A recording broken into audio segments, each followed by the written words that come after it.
दोस्तों, आपने कई बार चाणक्य नीति तो पढ़ी ही होगी, जिसमें चाणक्य हमें जीवन में सफल होने के लिए तरह तरह की नीतियों के बारे में बताते हैं। लेकिन आज हम आपके लिए लेकर आए हैं विदुर नीति, जो कि ये नीतियाँ विदुर जी ने 1000 वर्ष पहले ही बता दी थी।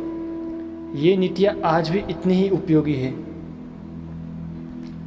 विदुर जी ने यहाँ 10 ऐसी बातें बताई है जो एक बुद्धिमान इंसान हमेशा ध्यान में रखना चाहिए। यदि आप भी एक बुद्धिमान इंसान हैं या फिर बनना चाहते हो तो विदुर जी की इन नीतियों को जरूर ध्यान में रखें।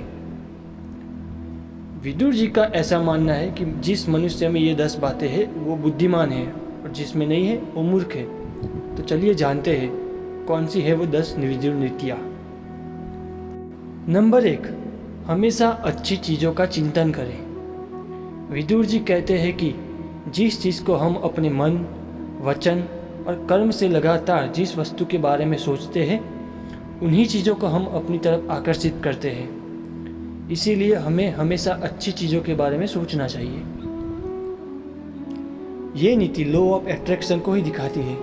मतलब अभी जितने भी महान लेखक हैं जिन्होंने लॉ ऑफ अट्रैक्शन पर अपने विचार व्यक्त किए हैं और इसकी खोज की है, ये बात तो विदुर जी ने 1000 साल पहले ही बता दी थी। इसलिए ये बहुत ज़रूरी है कि आप सोचते क्या है।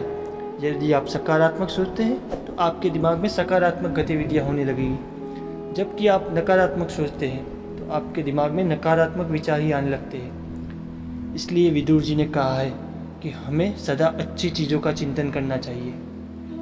नंबर 2 है कम बोले और ज़्यादा सुने। आपने जितने भी सफल व्यक्ति की एक आदत पर ध्यान दिया हो तो आपको पता चला होगा कि जितने भी सफल व्यक्ति हैं वो बोलते बहुत कम हैं और सुनते ज़्यादा है। क्या आप जानते हैं वो ऐसा किस लिए करते हैं? ऐसा इसलिए होता है क्योंकि वो लोग खुद ज़्यादा बोलने से अच्छा सामने वाला क्या बोल रहा है इस बात को ज़्यादा सुनना पसंद करते हैं। क्योंकि ऐसा माना जाता है कि यदि आप ज़्यादा बोलते हो तो आपके पास सीखने के लिए कोई चीज़ नहीं है, लेकिन जब आप ज़्यादा सुनते हो तो आपके लिए बहुत कुछ सीख सकते हो आप।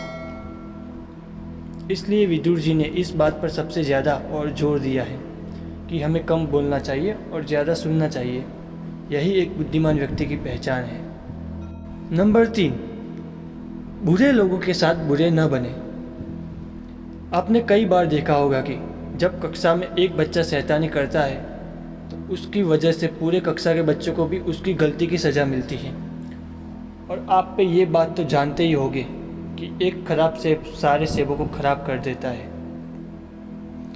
इस नीति में विदुर जी हमें ये बताते हैं कि हमें उन लोगों से दूर रहना चाहिए जो बुरे हों, क्योंकि जिस दिन वो डूबेंगे उस दिन वो आपको भी लेकर डूबेंगे। इसलिए जितना हो सके ऐसे लोगों से दूरी बनाए रखें। नंबर 4, जिस काम को करके पछताना पड़े उस काम को शुरू न करें। बहुत सी बार ऐसा होता है कि हम किसी काम को जोश जोश में शुरू तो कर देते हैं, लेकिन जब बाद में हमारा जोश खत्म हो जाता है तो हम उस काम को लेकर पछताने लगते हैं कि हे भगवान, मैंने ये काम शुरू ही क्यों किया।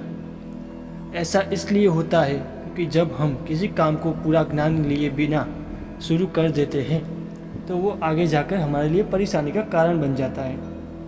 इसके लिए विदुर जी कहते हैं कि जिस काम का हमें ज्ञान नहीं हो उस काम को हमें शुरू नहीं करना चाहिए, और यदि शुरू करना है तो उसके बारे में पहले पूरा ज्ञान प्राप्त कर लें। आधे अधूरे ज्ञान को लेकर कभी अपना काम शुरू न करें, क्योंकि फिर आपके पास पछताने के अलावा कोई विकल्प नहीं होगा। नंबर 5, नींद, आलस्य, क्रोध, भय और देर से काम करने की आदत को त्यागें। नींद, आलस्य, क्रोध, भय और देर से काम करने की आदत, ये सब चीज़ें मनुष्य में होना बहुत आम बात है, लेकिन एक स्तर पर जाकर ये हमारे लिए बहुत बड़ी परेशानी का कारण बन सकता है। जैसे आवश्यक से ज़्यादा नींद लेना, अधिक क्रोध करना, अधिक आलस करना, ज़रूरत ज़्यादा किसी चीज़ से डरना और किसी काम को जानबूझकर देरी से करना। ये सब आदतें हमारे जीवन के लिए बहुत घातक सिद्ध हो सकती है। इसलिए विदुर जी ने कहा है कि हमें अपनी इन सब आदतों पर नियंत्रण करना आना चाहिए, तब जाकर ही हम एक सफल व्यक्ति बन सकते हैं। नंबर 6, उस व्यक्ति पर ज़्यादा विश्वास ना करें जिस पर आप विश्वास करते हैं। ये तो आप सब जानते ही हैं कि हमें उन लोगों पर विश्वास नहीं करना चाहिए जो विश्वास करने के लायक ना हो, लेकिन यहाँ विदुर जी ने ये भी कहते हैं कि हमें उन लोगों पर भी ज़्यादा विश्वास नहीं करना चाहिए जो विश्वास करने लायक हो। ऐसा विदुर जी ने इसलिए कहा है क्योंकि जिस पर हम ज़्यादा विश्वास करते हैं वही हमें ज़्यादा चोट पहुंचाते हैं। इसलिए हर किसी पर विश्वास नहीं करें और जिस पर आप विश्वास करते हैं उस पर बहुत ज़्यादा विश्वास ना करें। नंबर 7, धन, स्वास्थ्य, आज्ञाकारी संतान, पत्नी और विद्या। विदुर जी ने संसार में 5 सुखों का परम सुख बताया है और इनका मानना है कि एक सुखी व्यक्ति की पहचान इन 5 चीज़ों से ही की जा सकती है। धन, आप तो जानते ही हैं कि धन ही है जिससे आप खुद की और अपने परिवार की हर ज़रूरत को पूरी कर सकते हैं। धन आपकी समाज में भी एक अच्छी स्थिति को दिखाता है। स्वास्थ्य, आपने देखा होगा कि आज के समय में बहुत से लोगों के पास पैसा तो है लेकिन उनके पास अच्छी सेहत नहीं है, कारण वो हमेशा परेशान रहते हैं। इसलिए यदि आपके पास एक अच्छा स्वास्थ्य नहीं है तो आप कभी खुश नहीं रह सकते।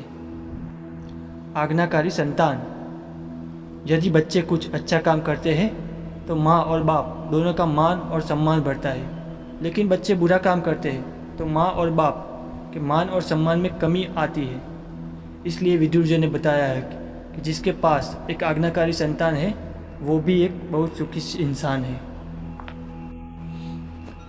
पत्नी, यदि आपकी एक अच्छी जीवन साथी हो जो आपके जीवन के हर क्षण में आपके साथ रहे और जो आपकी हर बात को माने और आपसे बहुत प्यार करे तो जीवन बहुत ही आसान हो जाता है और खुशियों से भर जाता है। वही अगर आपकी जीवन साथी आपसे लड़ती झगड़ती है, आपसे बात नहीं करती, आपका बात बात पर अपमान करती है तो आपका जीवन दुखों से भर जाएगा। यहाँ विदुर जी ने बताया है कि एक सुखी मनुष्य की पहचान उसकी पत्नी से भी की जा सकती है। यदि उसकी पत्नी अच्छी है तो भी वो अपने जीवन में। विद्या, यदि आपके पास ज्ञान का भंडार है तो आप कभी अपने जीवन में दुखी नहीं रहोगे, क्योंकि यदि आपके पास ज्ञान है तो आप पूरी दुनिया की दौलत को भी कमा सकते हैं और जीवन में आने वाली हर समस्या का सामना भी आप आसानी से कर सकते हैं। इसलिए आपको अपने अंदर ज़्यादा ज्ञान को ग्रहण करना चाहिए। नंबर 8, काम को योजना के साथ शुरू करें और अंत तक करें।